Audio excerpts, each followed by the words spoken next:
The peace of God that surpasses all understanding. The peace of God. It keeps our lives. When we are drowning in sorrow, when we are drowning in questions, we live a life full of questions, and gives us thousands of questions to question ourselves. But we have a perfect answer. When our God roars, when our God answers, He answers all our questions. So whenever we think about His peace that surpasses all understanding, it gives comfort to our souls. It gives peace to our souls.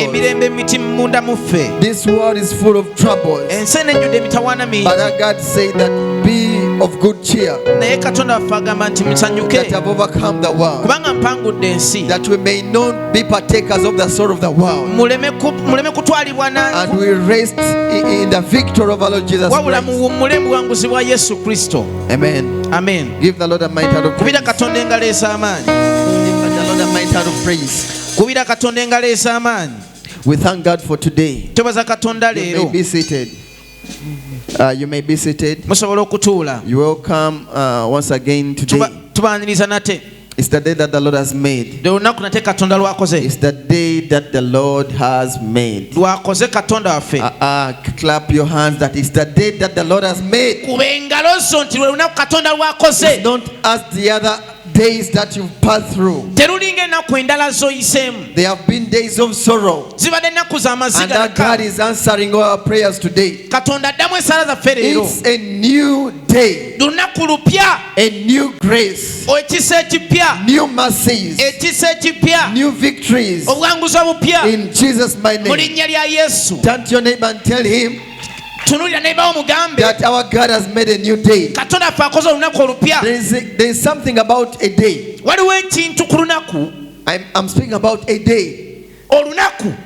Amateur. Okay, for the Bible says that sorrows may last all the night, but joy comes in the morning. When a day breaks, we forget all the sorrows that torment us in the night.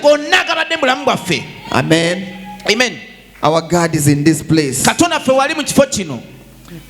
Grace have been singing a song that says that you don't have to be worried. You don't have to worry and not to be afraid. And I meditated about the testimony of that guy. You know, times we worship songs, but we don't know the genesis of the writers of those songs. Like that song that I've sung, that when peace like a river attendeth my way.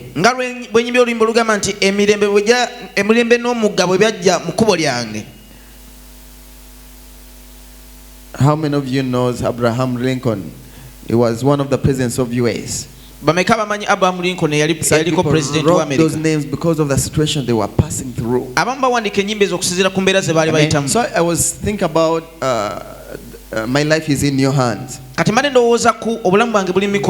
I remembered the testimony of that guy, Kirk Franklin. By the time when he wrote that song, he was a minister of God, but he was drowning into sin. ne yali agwa mu kibi, and he felt that no one could save him. N'alowooza nti wali ayinza mumulokola. And leave alone the sin that you're going through when everyone knows that sin. Va ku kibi nga buli omu amanyi nti oyita mu But kibi ekyo. no one knew the sin he was battling with. Naye tewaliimu yali amanyi kiri kyeralwanagana nakyo. Amen. He was battling with pornography. Yali alwanagana n'ekibi He felt like he never wanted that sin. nga takyagala But ekyokulaba. over time, it could push him. Naye nga buli kaseera kimusindiikiza okulaba abantu abali obwereere. Then the voidness in his heart Kati okukaaba munda mu ye drew him to the place where he needed God mostly. kwamuteeka mu kifo we yali yeetaagira Katonda.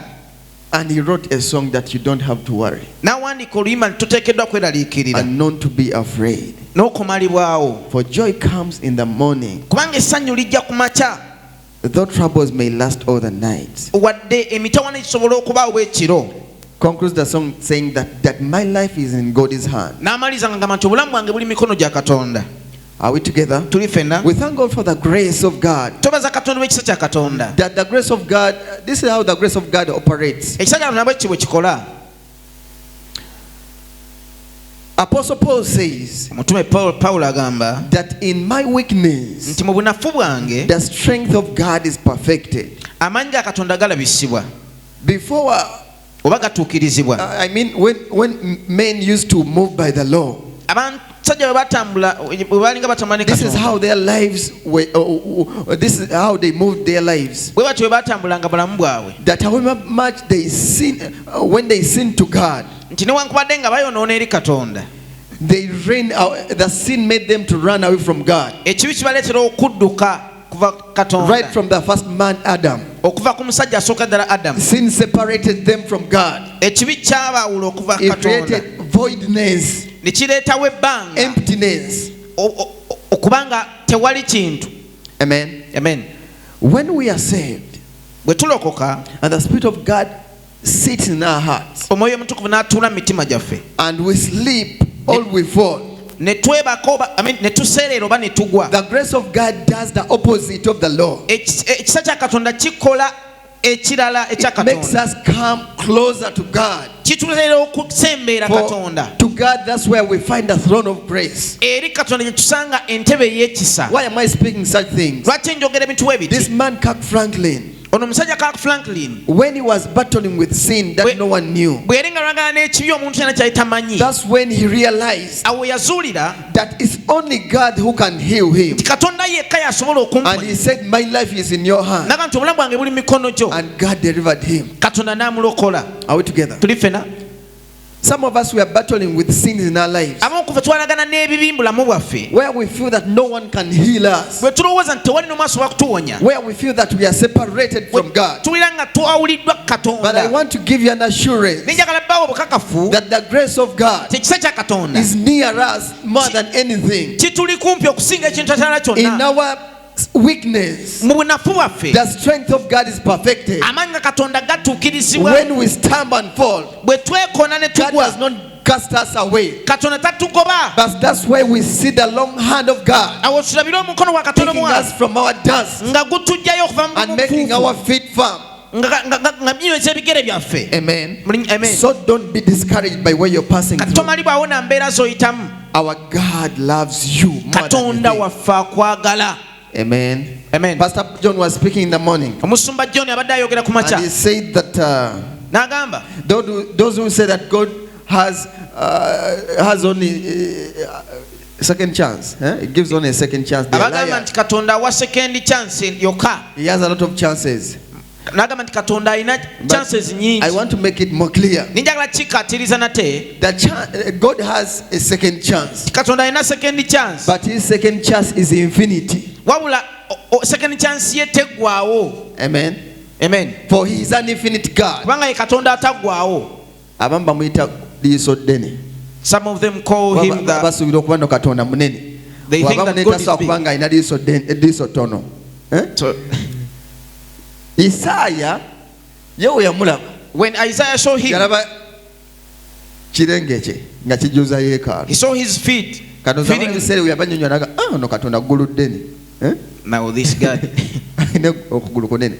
he has a big leg. So our God is infinity. Katonda ffe taggwaawo. whatever that he has is infinity. His love is infinity. It is in abundance. His second chance is infinity. Once you get a chance to fall into the second chance of God, and that is salvation. Whatever that you receive from God, it is infinity. Are we together? For he is a loving God. Amen. Amen. Thanks for the word in the first service that says that some of our things are taken from us because we are asleep. Amen. Amen. Sleeping is good. But whatever is good has something bad. Are we together? When God wanted to make a wife for Joel,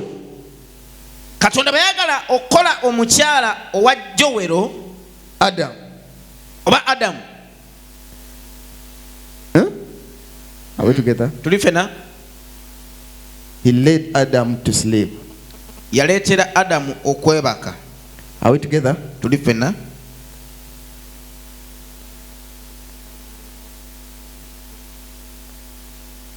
And then God removed a rib from Adam and made Eve.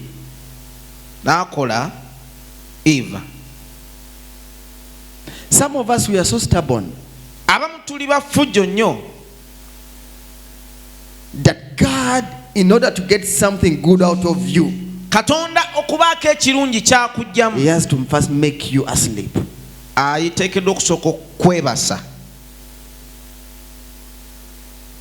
One day we are coming from Fort Portal,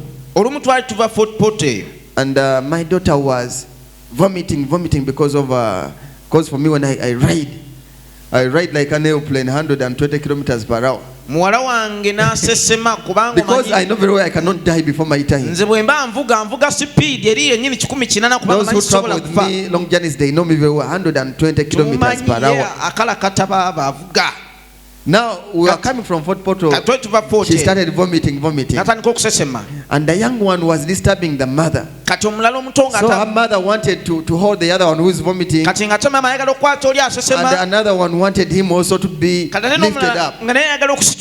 Then I told her, what if we buy Piriton?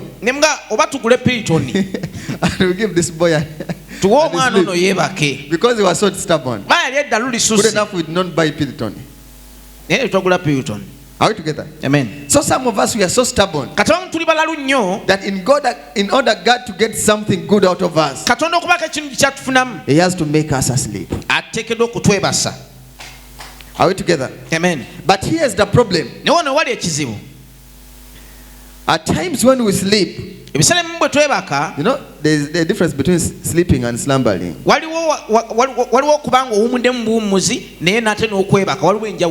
Okwebaka okw'omugayalo, slumbering. Waliwo n'okwebaka okw'otulo. Abamu temukwawula. Tuna abeebasedda balinga babiri. Are we together? Amen. So when God is pushing you and squeezing you to get something good out of you, some of you, instead of sleeping to allow God to work in you, you slumber in the midst of the process of God. Are we together? There are some two people, some virgins in the Bible. There were 10 of them. The Bible says that 5 of them were wise, and the other 5 were stupid. But all of these girls were virgins. They were what? They were what? But 5 of them were stupid virgins. Another 5 were wise virgins. How many of you stupid virgins here? How many of you are wise virgins? Are we together? They were carrying something precious. And this is the virginity. Are we together? Amen. And the bride who was coming, I know very well, according to my understanding, what made him to come to marry one of these ladies, because they were virgins.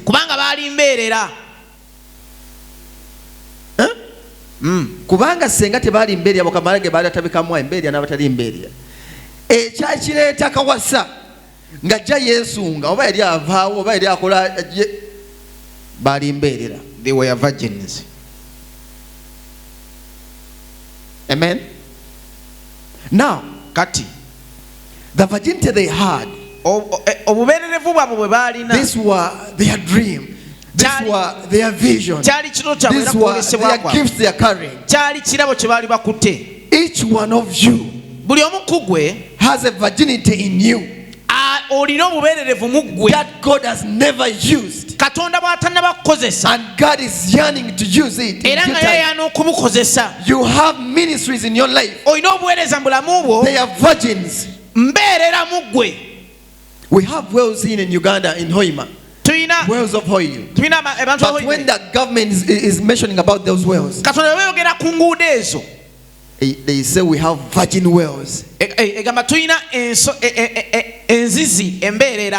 we together? Amen.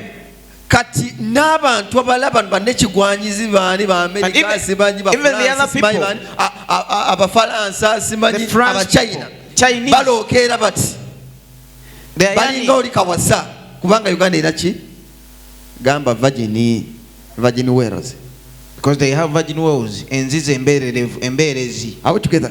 Amen. Whatever that the Lord wants to use you, and wherever the Lord wants you to take you, you don't know where you're going. You don't know how big is it. You don't know how strong is it. You don't know how broad is it. Because indeed it's broad, it's big, it's infinity. Because it comes from an infinite God. When God starts to ordain someone, He doesn't ordain you for a season.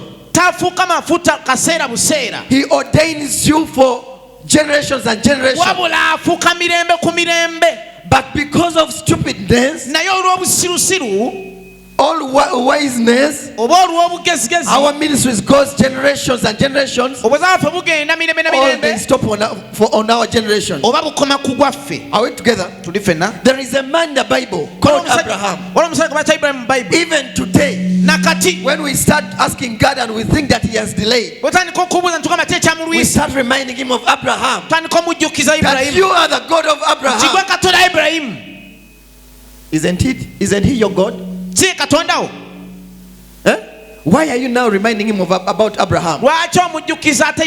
Because Abraham decided to move with God, decided to be wise, and until now we call ourselves descendants of Abraham. It was a decision of one person, Jesus Christ. He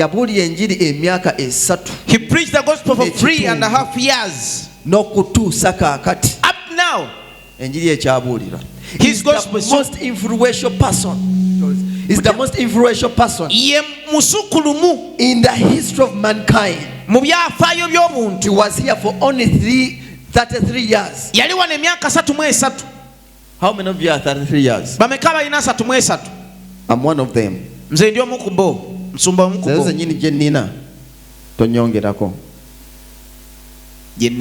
At my age, Jesus had already done an impact that has changed the whole universe. Now let us return to the virgins. They were carrying good work of God, good dreams. 5 of them were stupid. abataano nga basiru, but with equal visions. naye ng'ate ebirooto bye bimu ebyabali abagezi. Let me give you an example. Kambaye kyokulabirako. The truth about sleeping. Amazima agali ku kwebaka. There is something that we call inflex action. Bamika basoma action, inflex action. Ababisomako ebyo mu chechi, some example of an inflex action.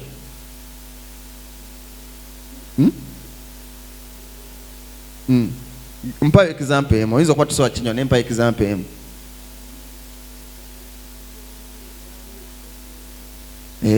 Mukubireko engalo. Kati oyo mukubireko engalo. Clap for him. Ebimu ku inflex action kambeko ansem ng'okwayuya. Inflex action. Kwega kyekikolwa kyokola nga nayo nanyini waakyo teweesindikiriza kikola. Okutula an action but on inflex. Kubanga weesalya noga akantu ule oba kanyimirire. Naye okwayuya nga kwazze n'obeera oyogera ng'oyayuya. Yawning. Omutaka gwe bayita tulo. The prince that is called sleeping. Gamba gwe bayita tulo. Otulo. Oyo amegga bangi. Nalaba waliwo akafaale ku Facebook. He defeats the Lord. I saw something. Baga ne bettinga ekifaananyi kya Museveni.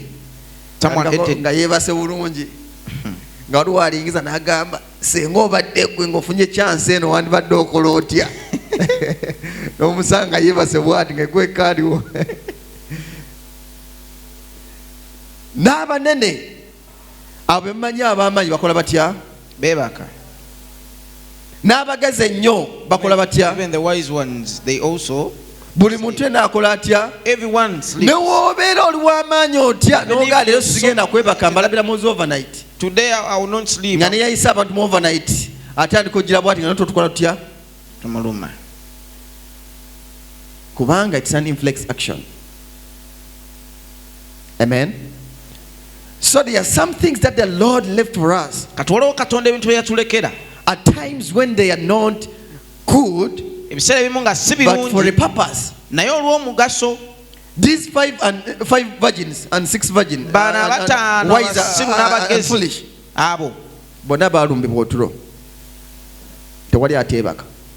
No one that didn't sleep. Omugezi yebaka. The wise one slept. Gamba nebaka n'embeera ye. And slept with their virgin. N'omusiru n'akola atya? And the priest also slept.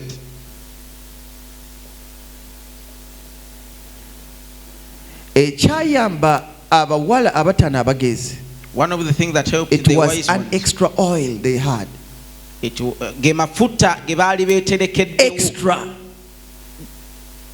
oil. They all had oil. But the wise had extra oil. Extra oil. Are we together? Kawasa. Nanyini gaba biroto. Agenda otuuka bw'ati. Vision giver when he reached. Nga bonna badde batudeko amatala gaabwe. Agaaba ligasebenge gawedde kuba amafuta gaweddemu. Agaabano gakyali mu kuba balina extra oil. I want you to acknowledge this. Njagala olowooze ku kino. That you never be what you want to be in life. Kyoyagala okuba mu bulamu. Out of simplicity. Okuyita mu bwangu. Out of flexibility. Nga byanguwa bwanguyi. Everyone who is strong. Buli muntu ow'amaanyi. Everyone who makes good things. Buli muntu akola ebintu ebirungi. Everyone who makes a good name. Buli muntu akola erinnya eddungi. Ayina waayitanga wazibu.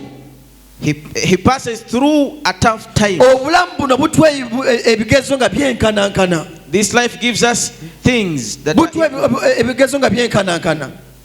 When trials ekigezo ekisooka ye omuntu engeri gy'azaalibwamu. Anaaba kabaka waayita n'anaba peasant waayita.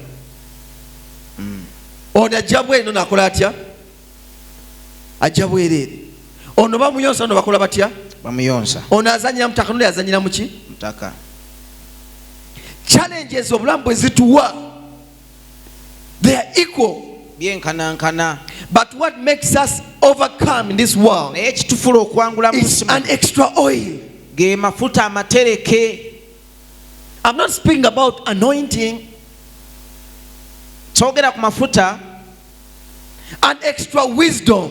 Amagezi. An extra searching of God. Okunoonya ekigambo searching of the scriptures. Okunoonya ebyawandiikibwa. Searching of good things. Okunoonya ebintu ebirungi. Good plans. Enteekateeka ennungi. All of the people that have done great things in life, abantu abakoze ebintu ebisukkulumu, they don't read the Bible only. Tebasoma Bayibuli yokka yokka. They are up to date. Not because they want to be conformed to this world. How can you change the world when you don't know what is taking place in the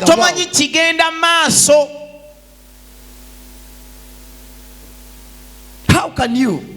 God has called me to the to nations. He has called me to be a preacher of the gospel in all the nations.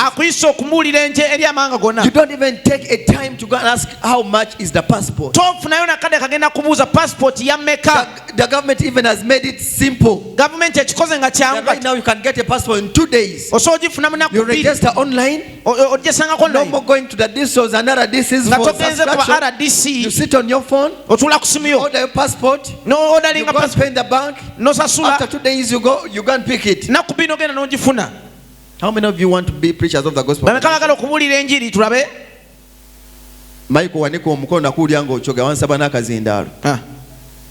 How many of you want to be the preachers of the gospel?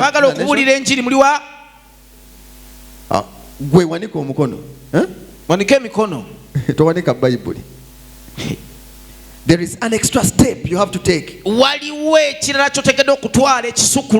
extra step.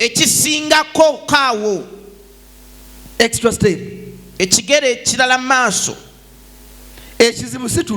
The problem is not sleeping. Everyone sleeps. Even if you want, not the problems that come to you. The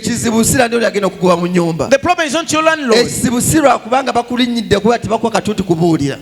It's not because they are not giving you a opportunity to preach. It's not because that we don't see you. Amen. Amen. There is a step you have to take. Those who are supposed to be strong, they run an extra mile. I read about those who know sports. I read about this guy Cristiano Ronaldo. When he had just come to Manchester United, everyone laughed at him because he was just a young boy. But in his biography, he says like this: that he did an extra practice.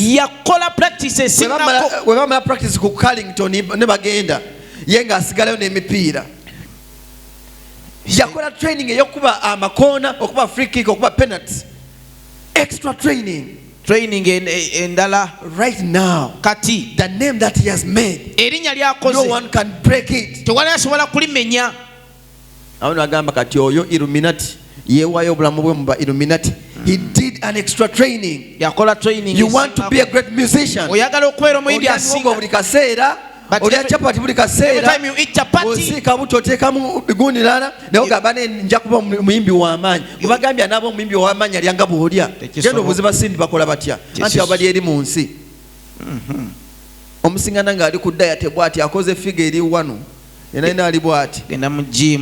sirwa kwa tayagala kulya nga bwolya naye ayina ekyoto kyalwanirira n'alya ery'envulimu n'atambula ekicupa ky'amazzi. Mukimanyi n'abo Abamisiri basiiba lwakuba basiiba batategeera. They also fast. Bano ba Bobi Wine babeeranga wali ekugondi yawa kuleero wali ku kyaki abano we yali eri nga tinakubawo kyaki Bobi Wine baani babanjo maani baani ayo ng'obasiŋŋaana bakola ddoboozi bakola kowa kubanga ebiseera ebyaliwo nga anakubalirago olina kuba ekirowoozi kiri kibayita rust voice ekitalavu ekyo nga baleekaana used to shout making vocals. Extra training. Where are they right now? Bali wakati. Amen. Amen. The problem with us Christians, we want to enjoy simplicity when we are still in the process. When you're still in the process, not a time of sitting down. When you're still building up, It's not a time of slumbering. Though you slumber, you have to have an extra oil. Katonda wa buli kirooto buli muntu yenna. God gives everyone a dream. Teri muntu atalina kirooto. No one that doesn't have a dream. Abera nga mulamu. If he is still alive. Ebirooto bizika omuntu afudde. Agamba ageze n'ebyo biki. He has gone with his belongings. Byonna tebagamba bikunta na bikira kuba abantu babatwala n'engoye zaabwe. Ne baga n'ebyonna Katonda byamutonda okubeera. Ageze all the things that God created him to be. Katonda kabawe ekisa abayambe. May God give you the grace and hope. Mutuuke okufa nga temulina byammwe byonna. When you have left them here. Omusajja omunayo kagamba Katonda kakano siibula omuddu wo. The man said agende mirembe. Nga byakoze abikoze. Alivize obulamu until the fullness.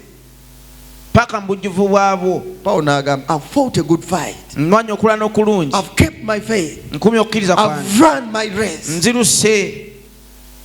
Amen. Amen.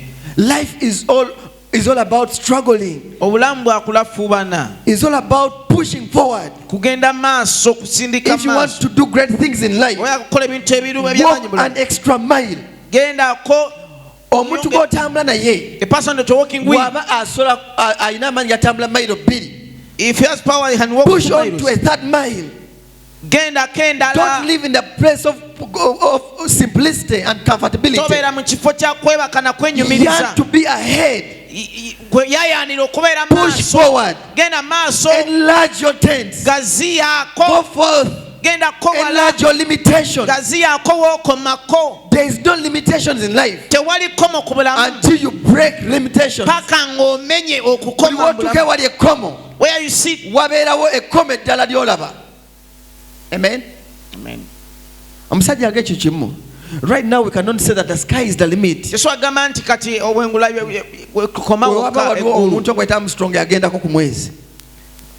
sky is never the limit. Are we together? Amen.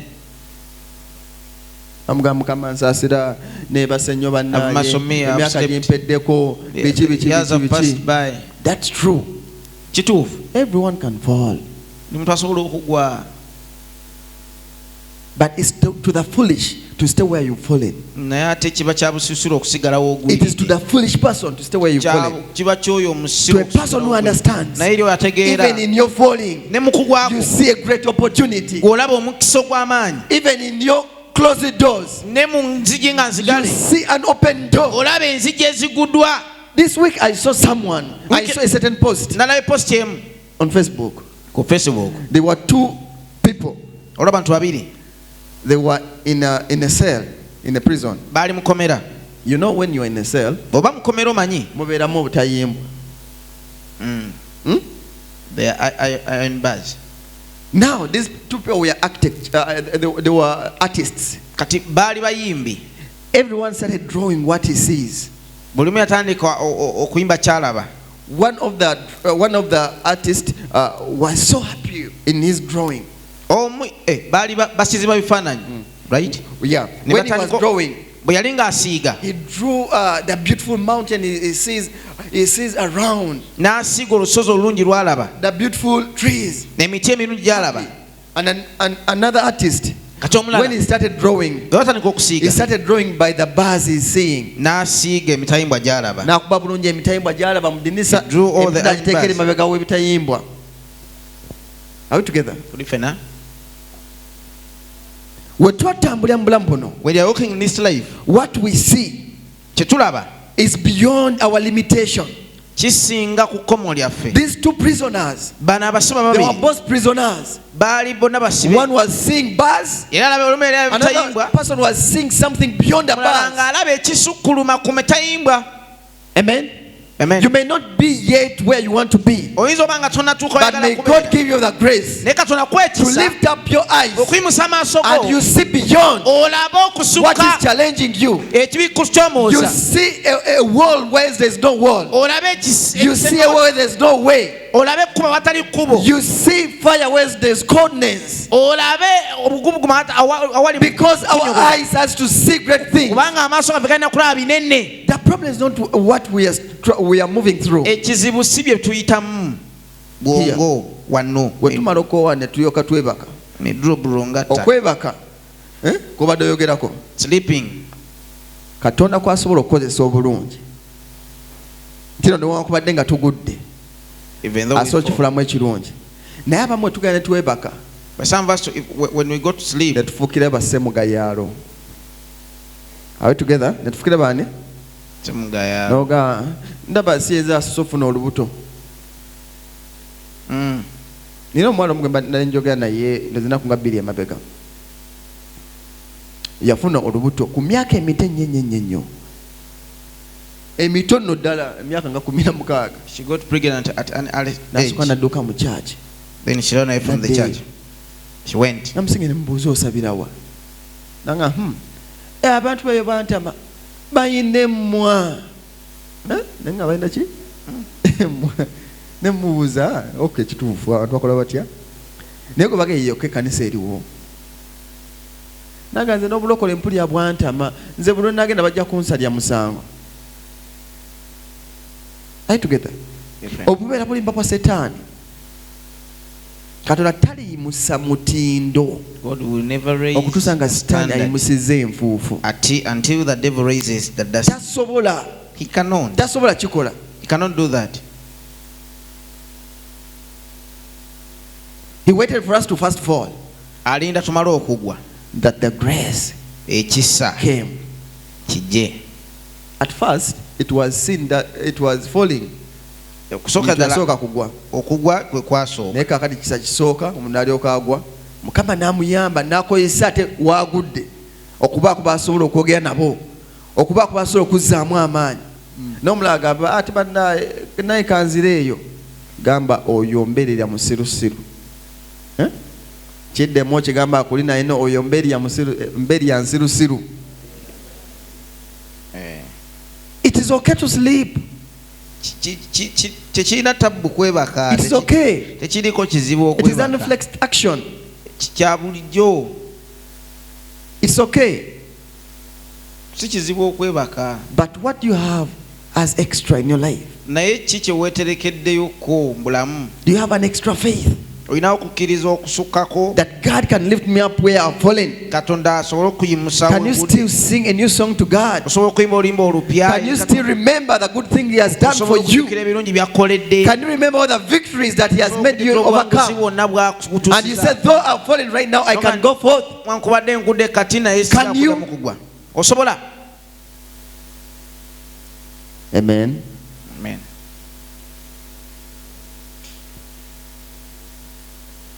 It's always important in life to understand God's voice.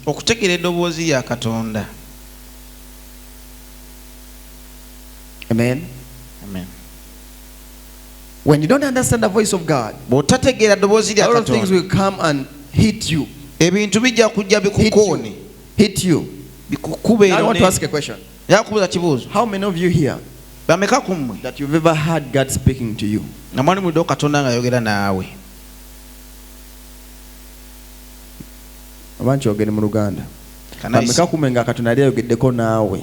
of you've ever heard God speaking to your life?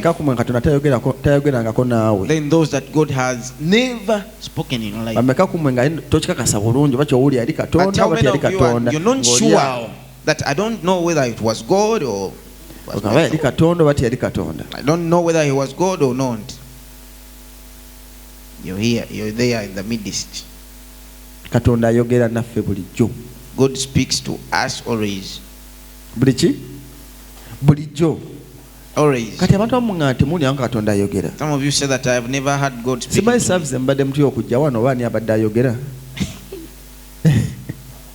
Pastor yabadde mbagamba tugenda kuliza ekigambo kya Katonda. Ekigambo kyani? I told you that you're going to hear the word of God. The word of who? Amina. Mula okkiza kofe kubeera. Tuba mu service tatukola mu mulimu. Abane musumba yabulidde enjiri. Bulidde Miriam gagamba oba tukiwe pastor kubanga abuulira nnyo. This is not about preaching. It's not about giving out the word of God that He speaks. So some of you leave the word here because you take it as a normal preaching and normal service. God speaks to us in mysterious ways. Amen. Turn your Bibles in the book of 1 Kings chapter 19 verse 11. Hearing God's voice. That's our sermon today. Tell your neighbor, hearing God's voice. 1 Kings chapter 19 verse 11. 1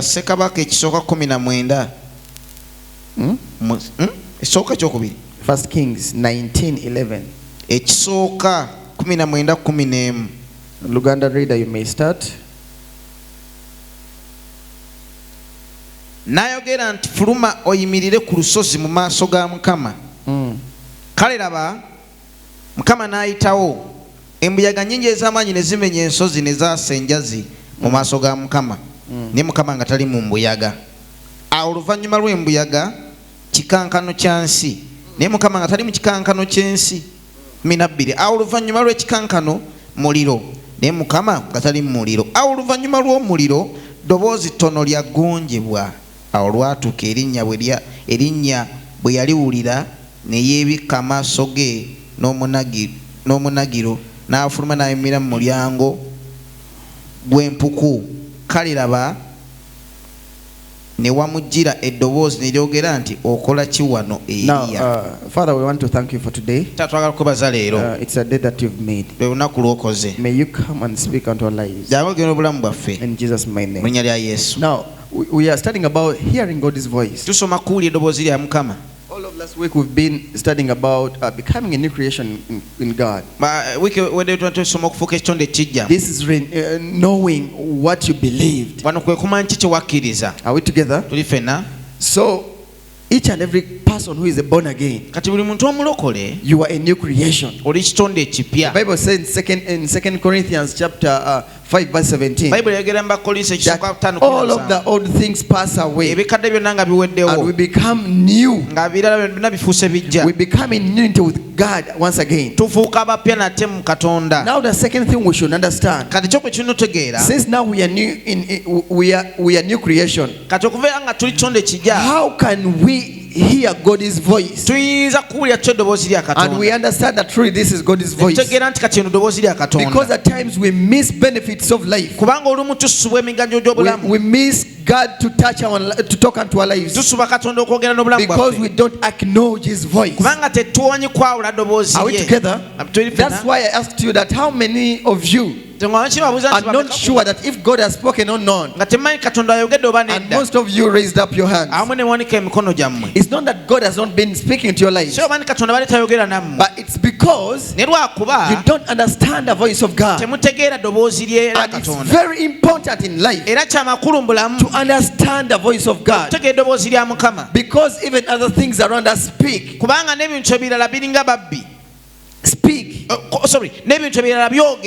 Are we together? Amen. Our situations speak.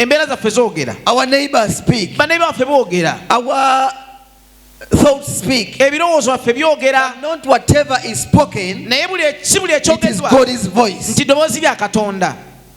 Are we together?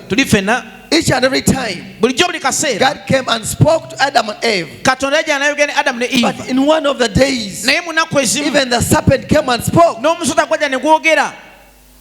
Out together.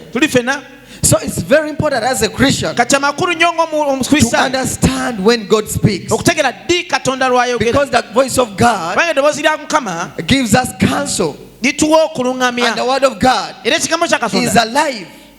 It is working. It changes situations. Amen. Amen. Now here there is a gentleman.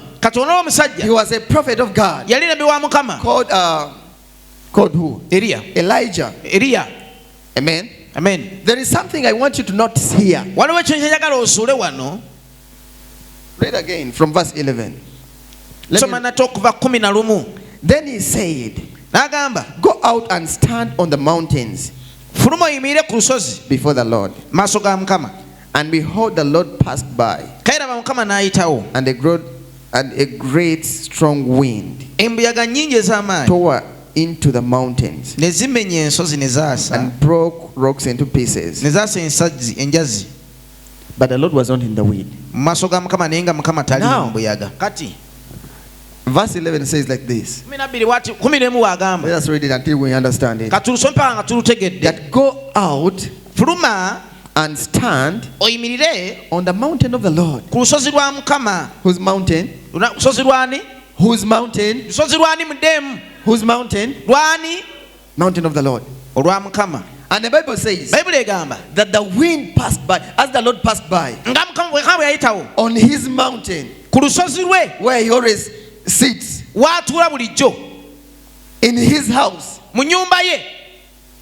But when the wind passed, the wind that broke even the rocks into pieces, the Lord was not in the wind. Are we together? I want you to understand this. It's not that the Lord had not come. The Lord was already in that place because it's the Lord's mountain. But he was in the wind. Are we together? You are now the mountain of God. You are now the place of God. You are the house of God. And God sits in you. At times he passes by in you. In his temple, as the Lord passes by, winds arises, storms arises, situations arises, and we start saying, oh, this situation is brought by God. Are we together? Are we together? Not all situations that arises in your life that they are brought by God. The Bible says God was not in the wind, though it broke mountains. This man was a prophet of God. Maybe you don't know Elijah very well. Let me tell you the story of Elijah. This man, he killed all the kings of Baal.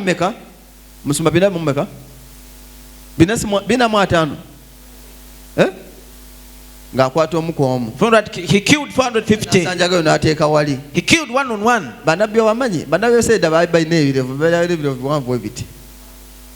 They had a lot of beards.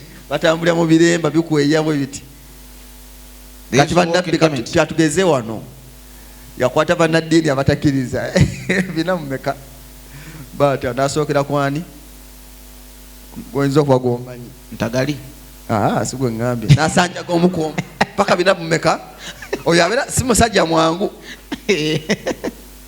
nasanjaga muzata nasanjaga ani oli omulali yafa ye muzata yafa nasanjaga yiga nasanjaga ni omulala yafa tugeze kubafa banda bimeka ndira binameka nabateeka oyani Eliya tiyali mwangu. It was not easy. Ono omusajja gwenjogerako, this man that I'm speaking about, he called fire to come from heaven, yayita omuliro okuva mu ggulu, and it came from heaven. ne guvaayo mu ggulu. The man Elijah I'm talking about, ono Eliya gwenjogerako, he struck the river Jordan with his garment, yajja ku mugga Yoludaani n'ekyambalo kye, and it was divided into two. ne gwawulwamu emirundi ebiri. This man Elijah, ono Eliya yali yako ku mmere nga banamuŋona bagireeta ng'atereka ennyama, tombuuze ennyama banamuŋona bagijawa. The birds were the one feeding. Buli kanaku baleeta ekyekyo abasitulanga kyani ne bakireeta nnyama. Every day the birds used to Eliya, Elijah, ng'ekigambo kye bwe kyali, as his word was, yasibako ekuba emyaka 3 n'ekitundu, he stopped the rain from nga teyeebuuziza ku Katonda without asking n'aga ng'ekigambo kyange bwe kiri, as my word is, enkuba tegenda tonnya, it will not rain for 3.5 years. Eliya gwenjogerako, Elijah was speaking about, teyalaba ku kufa, he never saw dead. Yagenda mugunda amagaali g'omuliro. He went, teyali musajja mwangu, He went directly to heaven. He was not an easy man. He had a deeper relationship with God. But time came, and God called him and said that come and we talk. He went on the mountain of the Lord, where God resides. God passed by on his mountain. And God had the wind and said, God. The Bible said that God wasn't in the wind. When it crushed all the rocks. Are you together? He had all that. But God, the Bible says, and then he had a still small voice. At times we as children of God, we are too strong, we are too beloved than Elijah's. We are the children of the New Testament. These Elijahs went to see God, but as we walk with God in our lives, seated here, he's here. Even if you go in the toilet, even if you he's in your heart. You don't seek him on the mountain like Elijah. But one thing that fails us, we don't know how to differentiate God's voice to other voices. Sometimes when God calls you, even the wind passes by. When God calls you to come, even the wind passes. If you cannot understand the voice, to differentiate the voices. When God told me to start a church here, I had it 2.5 years back. I told the pastors that I was working with, they never believed that and they never accepted that. When I told my family, my mother, my wife, they told me it can never happen. Why are you overstretching yourself? But I was completely sure that the voice I had, it was of God. Let me tell you one thing.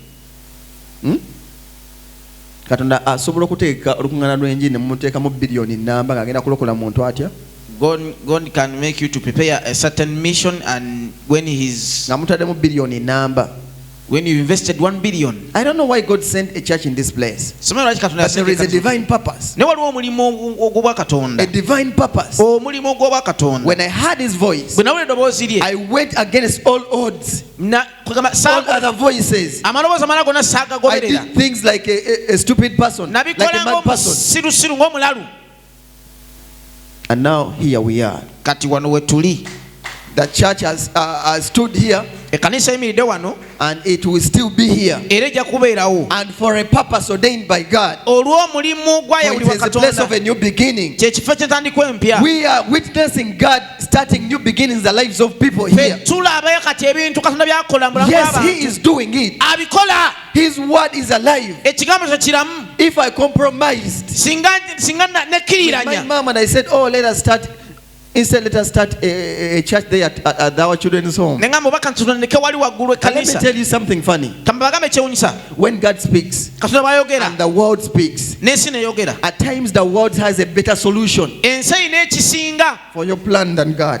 Our own mentality. When I talked to our landlord is a Catholic. I told her that we want to start a church and to put like a tent. She told me, no, there isn't a problem. That is your place. Even if you put there, I brought someone, he counted whatever we needed. Money never came. Whenever I expect the money from, it never came. I was fighting with something. When we decided to come back here by faith, God released the what? It released money. Are we together? It's very important in your life to differentiate the voices that you hear and to hear God's voice. One of the reasons why God speaks is to give us directions. Are you together? Amen. The Bible says that the steps of a righteous man, they are ordered by God. God can never order your steps when you don't listen to his voice. Amen. Amen. Some of us will lose a lot of money in our businesses. We lose our time when we are chasing some dreams. Not because God is not faithful, not because God did not speak to our lives, but because we don't listen to the voice of God. God speaks A, we do B. Are you together? So one of the reasons we should listen to the voice of God is to pick direction. God said that that is your way. Even if it is a big wall, you go forward. The children of Israel. The Bible says they came and checked on the earth and said they are foolish. They are for 7 days. They are just marching 7 days, going around Jericho. But the Bible says on the 6th time they shouted and Jericho fell down. They heard the voice of God and they did according to the voice of God. The writers of the Bible, but Bible extensions, God did not make the wall of Jericho to fall, but he sank the wall of Jericho into the ground, because it would have fallen on the children of Israel. He sank it into the ground. So it's very important to understand the voice of God, no matter the situation, no matter the challenges.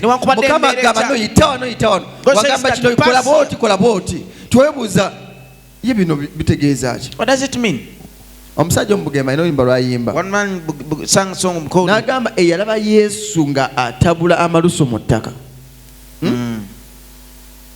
okusiga ku maaso g'omuzibe yagana nono omusajja katwewungo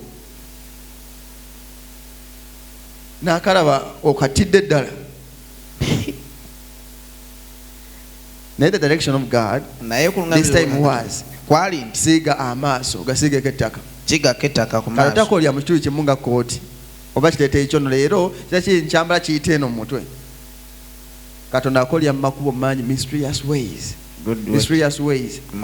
Batunyumiza lumu omusajja omubulizi w'enjiri yajja wano mu myaka egyo gy'abakayanja nga batandika okubuulya enjiri, fetwanda tunazaalibwa oba twali tuli bato simanyi. We yagenda mu kisaawe ky'erugogo n'abulya enjiri n'ajjamu ekkooti n'agikasuka, abantu bonna bagwa ku ttaka na buli musumba yenna yagenda ewe yatandika kukola atya yagikasuka blaza n'agibaka nawe musumba ekkooti eyo n'agimukomezaawo. Wayasuubira Katonda yakolya mu kooti eri nono yagenda okukola. Omusajja bamuyita Smith Wigglesworth. Lumu y'omu ku God's General. Oli omusajja yali w'amaanyi nnyo mu kumanya okukkiriza ne mu kukola ebyamagero. Smith Wigglesworth wali omusomyeko Wigglesworth genda omunoonyerezeeko. Naye lumu agenda n'akola healing service. Wakola healing service nawulya nga akoebudde bugenze najjamu eko n'agiteeka naga buli muntu yenna kati asigedde nga tawonye njawo kwate bukwasiko kooti eyo. Come and touch on the court. Buli yakwata ku kooti ng'afuna ekyamagero. Every person that touch on the court they got their miracles. Everyone. Naye nedda. Naye omulwadde ali ewaka. Omu najja n'akayita naye asalako akapiisi. Then someone came with a laser. Omulwadde ali ewaka naye n'awona. Paka kooti yakola etya? Ne bajuka naye kooti yali ku muti guno.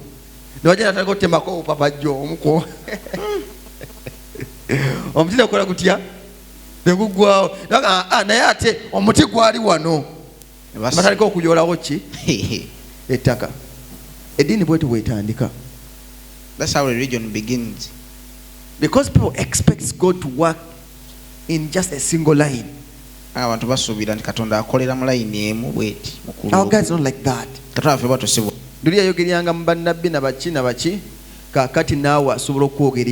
Now we can speak. You can speak. You can tell you what you have to open up your heart and tell him that speak to me. He will speak to you. Bible says in Job, God speaks 2 times. But because people don't, He's speaking when we are sleeping. Sometimes God speaks. You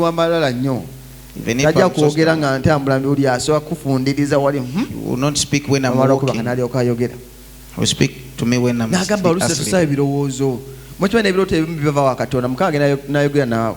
God can speak to you. If you cannot, you can come to us and tell us the dream. When maybe God is warning you. Maybe He's giving you hope of what you've been praying for. Even the voices, God speaks. Are we together? Amen. So may God gives us the grace to understand His voice. That as we are born again, one of the benefits of born again is to discuss with God, to converse with God. Some of you don't believe that God speaks to you, but you've told God all the years of your life you're speaking to God. We are going to pray. You enter. Father, this, God, this and this.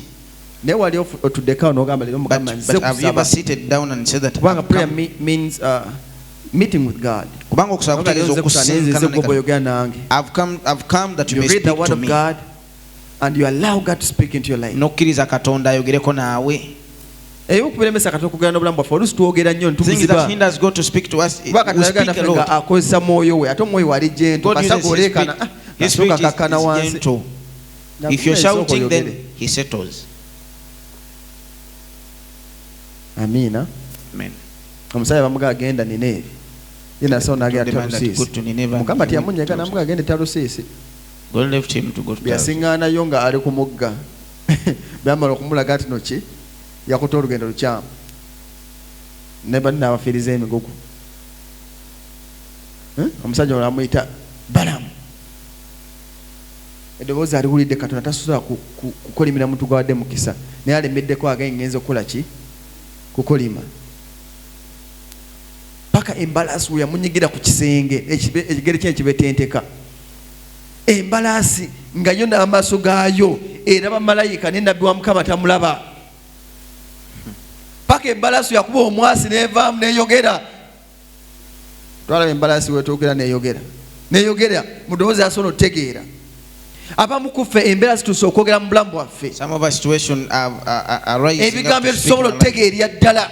The things that we can understand. Not because God doesn't speak to us. Because we are rebellious.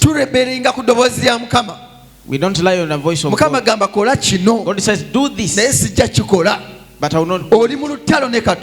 You're in the battle with God. This is what happened. Whenever you do the opposite, now you're fighting with the word of God. Amina. How many do want to fight with God? You want what he did to Pharaoh to be done even to you.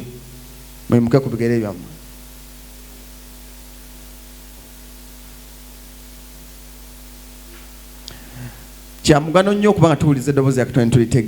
is so important to understand the voice of God and to understand it. Amen.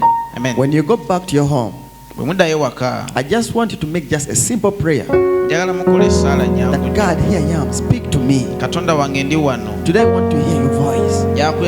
I want to hear you speaking. God is going to speak to you. And from there you're going to experience another new level. And another new understanding. I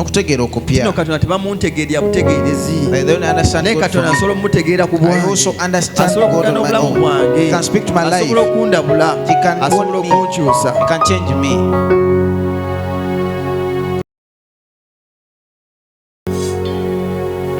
You are beautiful beyond description.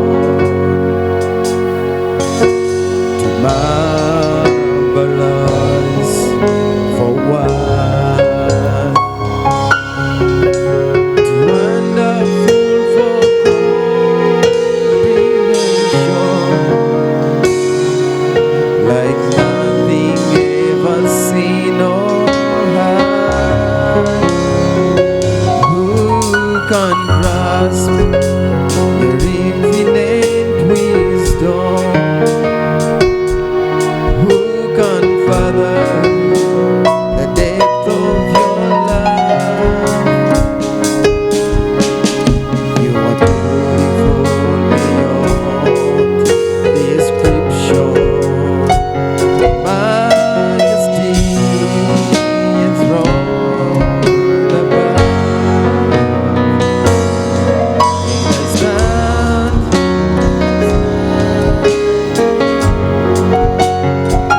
I stand in awe of you.